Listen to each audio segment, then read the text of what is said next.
Y el proceso para construir la primera línea del cablebús en la ciudad avanza con el análisis de las empresas que podrían desarrollar la obra. Veamos.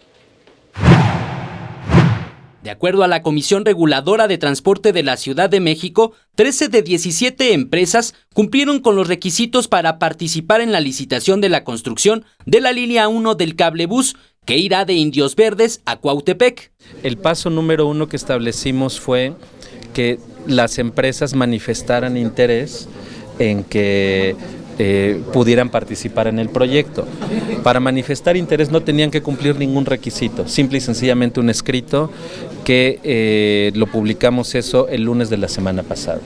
En la segunda etapa del proceso, las 4 empresas no cumplieron. Se trata de normas establecidas en la Ley de Obras del Distrito Federal. Primero, que deben establecerse en un monto en específico. Siempre, porque son proyectos llave en mano, es decir, te entregan las cosas funcionando. No podría ser de otra manera.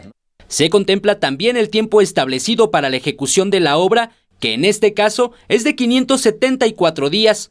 El proceso aún no concluye, pues el próximo 19 de marzo se llevará a cabo la sesión de aclaraciones a empresarios. El 15 de abril se recibirán y analizarán las propuestas que realicen, y el 2 de mayo se firmará el contrato de ejecución de obra.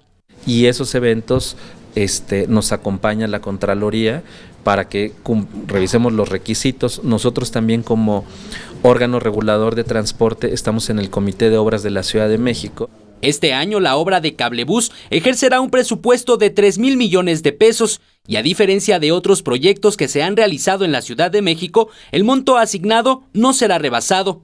Además, la ONU participará en la vigilancia de la ejecución de esta obra.